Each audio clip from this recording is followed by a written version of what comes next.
En Apocalipsis, un texto que me ha inspirado y me ha conmovido de manera muy especial, dice, hablando de esas multitudes que venían, que no se podía contar, vino entonces a mí uno de los 7 ángeles y habló conmigo diciendo, ven acá, yo mostraré la desposada, la esposa del Cordero.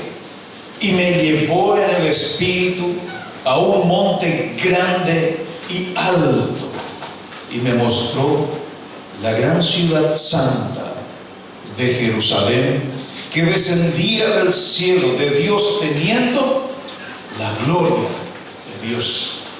Era la iglesia del Señor. La ciudad no tiene necesidad de sol ni de luna que brillen en ella, porque la gloria de Dios la ilumina y el Cordero es su lumbrera. Y esta iglesia, esta familia, unidos todos como una raza, lengua, tribus, y todo aquel que haya alcanzado la salvación del Señor, cantan ese himno tan maravilloso que podemos llamarlo el himno de la eternidad, diciendo, la salvación pertenece a nuestro Dios, que está sentado en el trono, y al Cordero. Gocémonos y alegrémonos y démosle gloria, porque han llegado las bodas del Cordero y su esposa se ha preparado. Aleluya. Esta figura retórica, lo que hace Juan es como una fotografía verbal y la usa como una representación de la iglesia de Jesucristo. La palabra de Dios de una manera maravillosa nos muestra que el pueblo de Dios empezó un peregrinaje muy especial en un jardín y se dirige hacia la nueva Jerusalén. Juan recibió una visión y la convención también ha recibido una visión de parte de Dios. El cuadro que vemos allí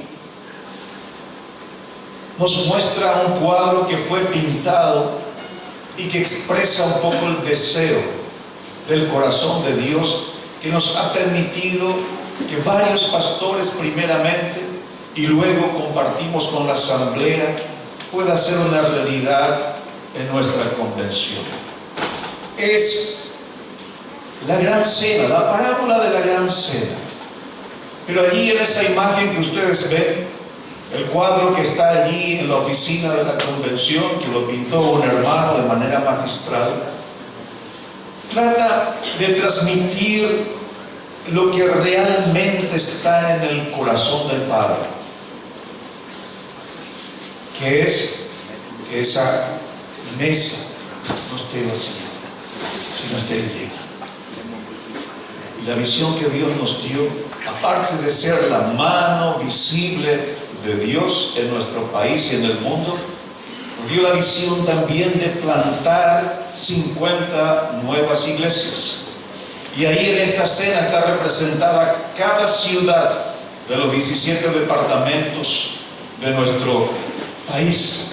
Son personas que están representadas por los departamentos que van a estar allí presentes o deben estar presentes en esa gran cena. La tarea es nuestra. Esta visión que Dios nos ha dado. Ahora bien, por eso nosotros nos hemos planteado y hemos querido compartir algunos fundamentos de la palabra que podrían orientarnos aquí a ser obedientes y fieles a esa visión de plantar 50 nuevas iglesias. Y este es el proyecto que queremos compartir y tener como convención.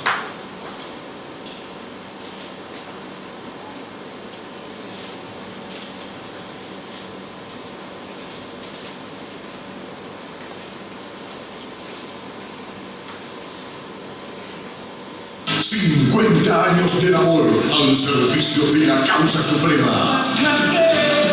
Y celebra con cada iglesia local activa, buscando inaugurar otra más como iglesia hija, que pueda ser testimonio en otra comunidad del país. Tu involucramiento en obediencia y la visión permitirá el éxito de esta desafiante expedición. Iglesia sembrando otra iglesia para seguir cumpliendo la gran comisión. Toda la familia de la Convención Hermanos Menonitas poniendo en evidencia la mano visible de Dios. La misión ya comenzó. El desafío concluye en el 2021. Únete con tus hermanos y pronto estarán pintando las paredes de una nueva comunidad de fe. 50 años de la Convención de Iglesias Paraguayas Hermanos Menonitas. Gracias. Quiero plantear 3 preguntas en esta mañana, pero en forma que la podamos responder en nuestros corazones. ¿Creemos que esta es una visión dada por Dios para nuestra convención? La segunda es, ¿estamos dispuestos a obedecer a Dios en hacer realidad esta visión? Y la tercera, ¿cuáles deberían ser las motivaciones sanas y bíblicas para obedecer? Permítanme compartir con ustedes las respuestas a estas interrogantes. He colocado el título Buscando y encontrando lo perdido, una confrontación pastoral sobre las prioridades ministeriales de la iglesia. Buscando y encontrando lo perdido, una confrontación pastoral sobre las prioridades ministeriales de la iglesia. Y lo construyo con este gerundio porque vamos a ver que la palabra de Dios es una acción que va siempre dándose de parte de nuestro Dios. El texto que escogí se encuentra en San Juan capítulo 20, verso 19 al 23, donde este texto lo tomé porque sentí en el Señor cuando el doctor Rafael Saracho había compartido en el acto de graduación del IBA, y él había usado este texto para dirigirse a los alumnos. Pero de una manera tan maravillosa Dios usó ese texto y comenzó a hablarme también de manera especial. Así es que el doctor Saracho, si está, si algunas ideas que están allí son tuyas también, creo que están en el fondo del doctor Saracho. Así es que algunas de las ideas que comparto también las escuché en esa noche. Versículo 19 dice: cuando llegó la noche de aquel mismo día, el primero de la semana, estando las puertas cerradas en el lugar donde los discípulos estaban reunidos por miedo a los judíos, vino Jesús y puesto en medio les dijo: paz a vosotros. Y cuando les hubo dicho esto, les mostró las manos y el costado. Y los discípulos se regocijaron viendo al Señor. Entonces Jesús les dijo otra vez: paz a vosotros. Como me envió el Padre, así también yo os envío. Y habiendo dicho esto, sopló y les dijo: recibid el Espíritu Santo. A quienes remitiereis los pecados, les son remitidos, y a quienes se los retuviereis, les son retenidos. Veamos el ambiente o la atmósfera de algunos detalles que tenemos aquí en la palabra de Dios. Estaban los discípulos. Estaban de noche, dice la palabra. Los discípulos se reúnen a escondidas, estaban ocultos, se sentían desorientados. La muerte de Cristo fue un duro golpe a la fe de estos hombres. Pero estaban reunidos, pero eran pocos los que quedaron en comparación a la gran multitud que le estaba siguiendo a Jesús. Ahora la pregunta es, ¿se reunían para alentarse o para lamentarse? En momentos de crisis a veces nos reunimos para lamentarnos y otras veces también para animarnos. Pero interesantemente el detalle que nos muestra la palabra de Dios dice que estaban a puertas cerradas, trancadas y posiblemente con llave, indicando ¿qué cosa? Temor e inseguridad. ¿Pero a quiénes? A los judíos, dice la palabra del Señor. Era un temor a lo que podían hacer aquellos líderes religiosos. Había una persecución latente sobre sus vidas. De repente llega la visita inesperada. De repente me presenta el amigo. Jesús llegó en el tiempo menos esperado. Siempre Jesús toma la iniciativa como su Padre Celestial. Ni la puerta cerrada impide su entrada. Nunca abandona a sus amigos en momentos de soledad e inseguridad. Les trae ¿qué cosa? Paz y fortaleza. Estén tranquilos. Era un poco la expresión del Señor. El mal avanza. Aparentemente hay mucha incertidumbre, pero tengan paz. Les mostró sus manos y costado. En pocas palabras les está diciendo: soy el mismo, créanme, sigan confiando en mí. Nada se interpone ante Jesús para llegar a nuestro encuentro y ayudarnos, ni siquiera una puerta cerrada. Pero también la intención de Jesús con todo esto era indicarles el costo y el deseo.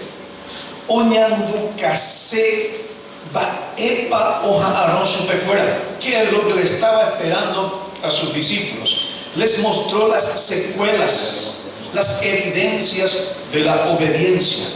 Manos y costado, dice la palabra del Señor. Hermanos pastores, no hay obediencia y victoria sin sacrificio. En pocas palabras les dijo: esto me pasó a mí por obedecer a mi Padre, y esto les espera a ustedes si me obedecen a mí.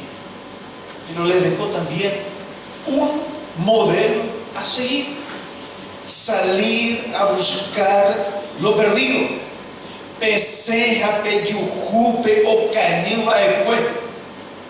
Jesús fue enviado afuera del cielo para buscar lo perdido. Su llamado fue hacia afuera. Así como el Padre lo envió, ahora envía a sus discípulos. Así como me envió. Esta palabra envió tiene un mayor y profundo significado en el original. Dice, es unión de fuerzas. Es unión de fuerzas. Entonces, así como el Padre unió su fuerza con Jesús, Jesús está diciendo ahora que yo voy a unir mi fuerza con la de los discípulos para hacer la obra. Y por último, quería empoderarlos, darles poder para hacer correctamente la misión de salir hacia afuera y buscar lo perdido. Dice la palabra de Dios que sopló y recibieron el Espíritu Santo. Jesús sabía que sus discípulos necesitaban también el Espíritu Santo, y por eso sopló en ellos y recibieron el Espíritu Santo. Pastores, sin Espíritu Santo no hay obediencia. Sin Espíritu Santo no hay misión. Sin Espíritu Santo no hay señales y prodigios. Sin Espíritu Santo no hay conversión. Y sin Espíritu Santo no va a haber nuevas iglesias. Y por último, quiso hacerles sentir el peso de la responsabilidad. Tuisha la compromiso. Reconozco que este versículo es un versículo muy difícil de interpretar y que hay muchas corrientes de interpretación. Pero mirando un poco el contexto, con la ayuda del Señor, y si hago un error en esto, el Señor me perdona. Pero yo considero dos cosas aquí, con el final. A quienes remitieren los pecados les son remitidos, y a quienes se los retuviereis les son retenidos. Oñandu que hace su recuerda la compromiso a la responsabilidad. A quienes prediquemos, sus pecados serán perdonados por Dios. Y a quienes no prediquemos, sus pecados no serán perdonados por Dios. Peagina, la responsabilidad. Los teólogos hablan de implicancias sobre este pasaje. Yo quisiera hablar sobre unas lecciones que siguen dándose en forma continua y deben seguir dándose con eso que Karl Barth estaba diciendo, esa creación misteriosa llamada iglesia, la que vamos a ver, la que vio Juan en esa visión y la que nosotros formamos parte de ella. La primera que encuentro es que Dios sigue buscando y encontrando lo perdido. Naikane Oivoí, miles y miles de años de historia nos muestran que esa es la intención y el deseo de nuestro Dios, buscando y encontrando lo perdido. Pero ¿qué motiva semejante iniciativa y búsqueda? Su amor y misericordia. Su amor y misericordia. Dios es un Dios amoroso y misericordioso. Dios es un Dios de amor, de un amor ágape. Es un Dios de autoentrega. En Isaías capítulo 6 está el llamado del profeta. Este hombre está en el templo y se encuentra con un Dios misionero, el Dios de Abraham, Isaac y Jacob. En este acto Isaías es impactado por la presencia de Dios y prácticamente afecta sus 5 sentidos. Ve a Dios alto y elevado, oye a los serafines, siente el sacudir del edificio, huele el humo que llena el templo y saborea el jabón del perdón que toca sus labios. No se trata de un mero encuentro. Aquí podemos observar una dimensión misionera. Es ese Dios de amor y misericordia que busca y desea encontrar lo perdido para que nadie se pierda. Por eso pregunta: ¿a quién enviaré? ¿Y quién irá por nosotros? Dios desea sacar a Isaías afuera y enviarlo hacia afuera, hacia las naciones, a buscar lo perdido. Jesús enfatizó la naturaleza amorosa de Dios también. En la parábola de los labradores malvados de Lucas 20, Dios, representado como el dueño de la viña, trata por todos los medios de relacionarse con sus labradores. En la parábola de la gran cena, figurado como anfitrión del banquete, envía hacia afuera a su siervo y dice: ve pronto por las plazas y las calles de la ciudad y éntralos. Algunas versiones dice: fuérzalos a entrar. Y la expresión más sublime es: para que la mesa no esté vacía, para que la casa no esté vacía. En el siguiente capítulo, nada más del mismo capítulo 14, el verso capítulo 15, Lucas reúne 3 parábolas que nos enseñan cómo este Dios que ama, busca y halla lo perdido.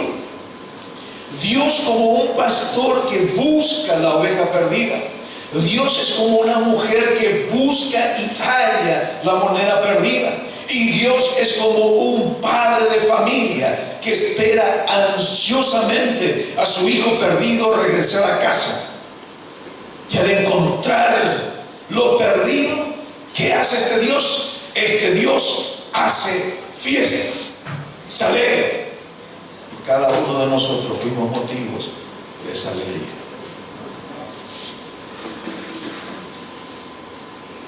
Para mi esposa y para mí, en estos últimos tiempos, el domingo no es más un domingo de mucha alegría y de mucho gozo.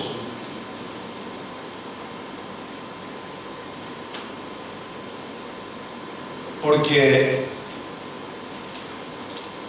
a veces nuestra familia es incompleta. Antes era un motivo de gozo, de alegría estar todos juntos. Pero hoy no estamos completos. Y eso, hermanos,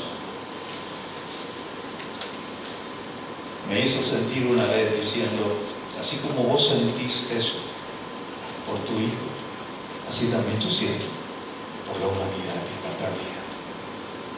Encontrar lo perdido. En segundo lugar, Dios escoge una comunidad como instrumento para seguir buscando y encontrando lo perdido. No es que solamente Dios toma la iniciativa de seguir buscando y encontrando, sino que también en ese pasaje nos muestra que se acerca a esa comunidad y le alienta para seguir buscando y encontrando lo perdido. Ñande Ari oí la responsabilidad, pastores. Dios es el Dios de un pueblo en forma específica, pero también a la vez, llamativamente en la palabra de Dios nos muestra que es el Dios de todas las naciones. Es interesante notar que el término naciones en el Antiguo Testamento hace referencia a pueblos, grupos, etnias, agrupaciones culturales y religiosas, pero que viven alrededor de Israel. El apóstol Pablo se consideraba deudor a todo ser humano, al entender que el amor de Dios no era solamente para los judíos, sino que también para los gentiles, según Romanos capítulo 1, verso 14. Y él se compromete a participar en el ministerio a los gentiles. No somos del todo iglesia si solo nos reunimos en forma introvertida, a puertas cerradas. Escuchar expresiones, sí, estamos todos bien, tenemos un buen ambiente, la gente está contenta. No, pastores, verdaderos discípulos de Jesús se esfuerzan, se arriesgan a salir afuera y a ser nuevos discípulos de Jesús.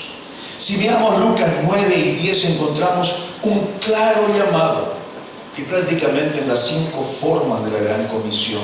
Si miramos bien la palabra de Dios encontraremos que hacer discípulos nunca fue una cuestión de una sola persona en forma individual, sino que siempre, casi siempre, fue en forma comunitaria, en equipo, como iglesia.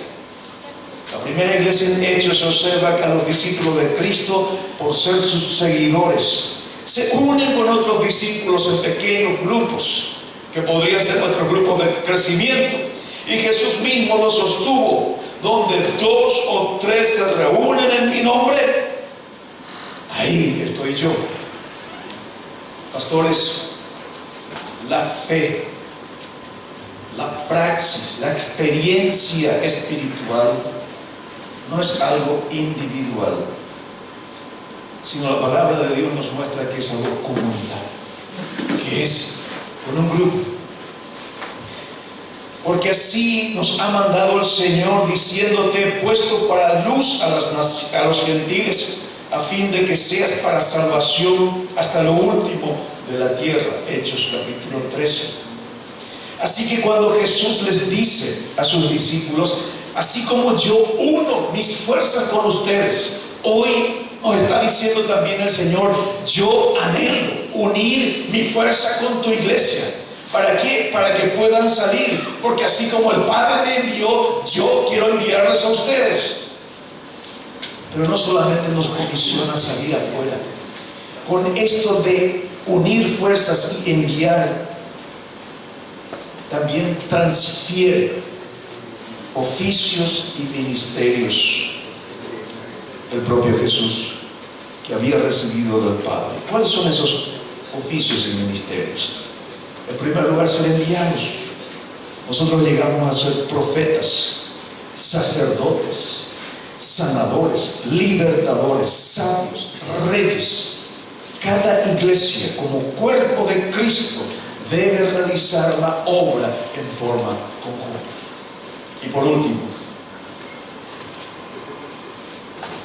Dios concede el Espíritu Santo para ayudarnos a seguir buscando y encontrando lo perdido.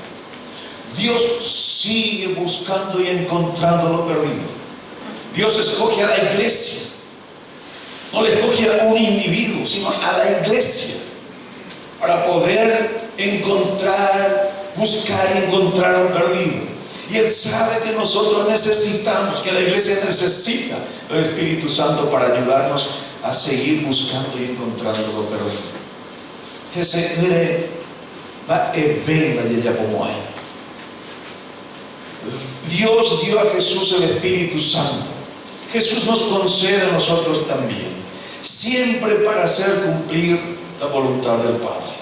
Solo mirando el libro de Hechos encontramos lo que hace el Espíritu Santo, mirando así en forma conjunta el libro de Hechos. Primero, crea la iglesia.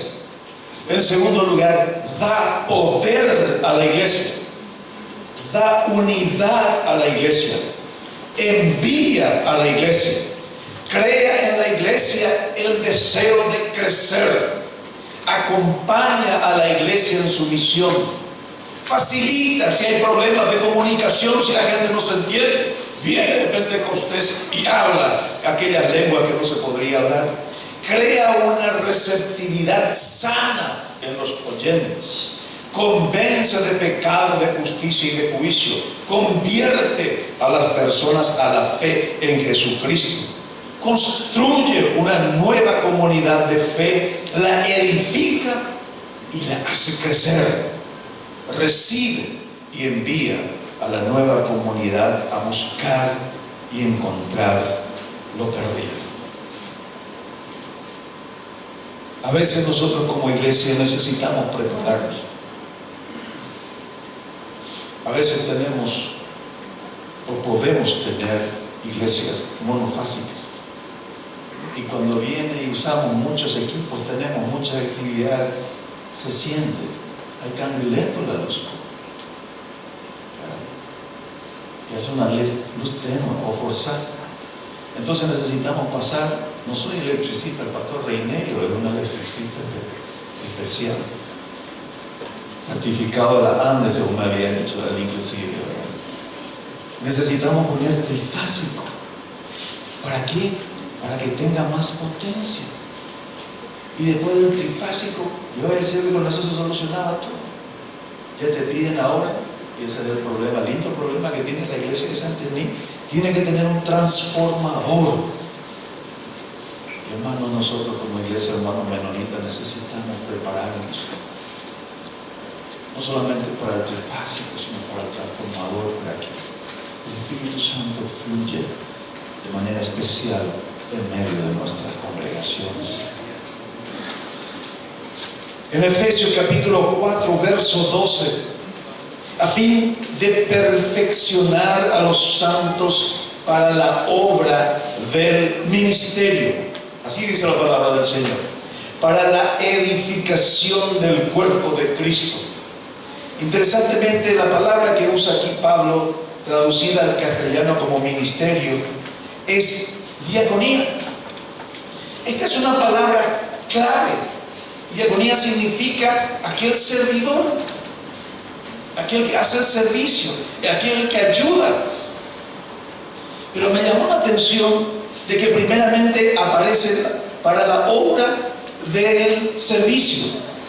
Y cuando esta palabra Pablo la usa mayormente, la usa para referirse a la misión de Dios, a la proclamación de la palabra, a traer el reino de los cielos, a celebrar nuevas iglesias. Es decir, trabajar con aquellas personas que no conocen a Cristo.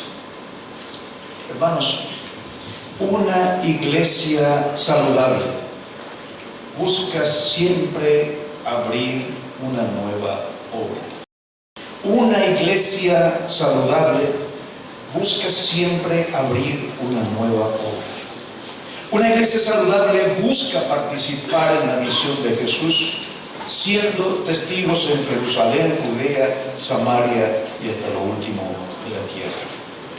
Comparto y hago una comparación de dos iglesias saludables que encuentro en la palabra del Señor. Una es en Hechos, capítulo 2, verso 43 al verso 47. Me andan de termina con pasaje. ¿Qué pasa en esa iglesia con la presencia del Espíritu Santo? Primero, se experimentan maravillas y señales extraordinarias. En segundo lugar, la iglesia impacta en su contexto. Los hermanos acaten el uno por el otro. Se cuidan y nada les falta. O caropaño dive, comen juntos y tienen comunión en unidad. Cantan y adoran a Dios. Y dice la palabra del Señor, el Señor añade cada día a la iglesia a los que iban a ser salvos. En 1 Tesalonicenses capítulo 1, verso 2 al 10, haciendo un resumen, nos muestra el modelo de una iglesia saludable. La iglesia confiesa que Jesús es el Señor. En segundo lugar, se predica el evangelio con poder. Hay señales y maravillas espectaculares. Sienten y viven el amor. Es una iglesia de hermanos. Son un ejemplo de vida, pero no de la boca de los hermanos, sino de la boca de los incrédulos. Sufren por el evangelio. Viven con un nuevo gozo espiritual. Viven y celebran los demás la conversión radical de los hermanos en la vida de ellos. El testimonio de esta iglesia es conocido por todo el mundo. Hermanos, tenemos una visión. Tenemos el anhelo del corazón de Dios. Que se abran nuevas iglesias. ¿Por qué? Porque Dios sigue buscando y encontrando lo perdido. Porque Dios no escogió a otro, sino a su amada iglesia, para que siga buscando y encontrando lo perdido. Y Dios da a su amada iglesia el Espíritu Santo para que tenga poder para salir y siga buscando y encontrando lo perdido. Quiero terminar con esta canción que espero que el Señor lo use para hablarnos también.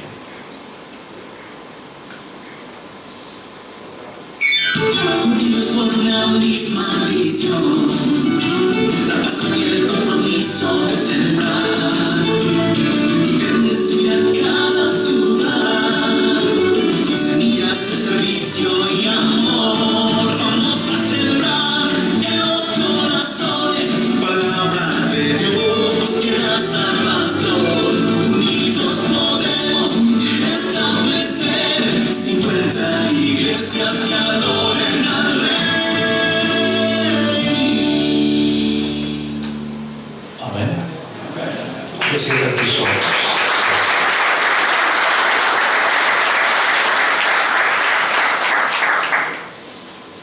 cierre tus ojos.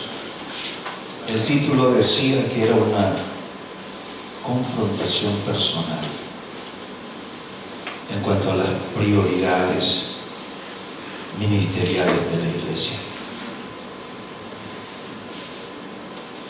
Acá los discípulos tuvieron que dejar sus sueños, sus oficios, tuvieron que, a veces inclusive algunos, abandonar a sus familias con tal de obedecer esa voz que les decía: así como el Padre me envió, yo os envío. Quiero preguntarte en esta mañana, querido pastor u obrero o equipo de consejo que está aquí, ¿estarías dispuesto a dejar tus deseos personales, a dejar tus proyectos de pintura o de otras cosas de tu iglesia y obedecer el mandato de Dios? Esa es una confrontación que Jesús le hizo a sus discípulos. Es una confrontación que el Señor nos hace a nosotros. Habla con Él y respóndele. Creo que el Espíritu Santo te habla a través de la palabra en esta mañana. Aleluya. Gracias, Padre, por tu palabra. Bendícela en el nombre poderoso de Jesús. Amén.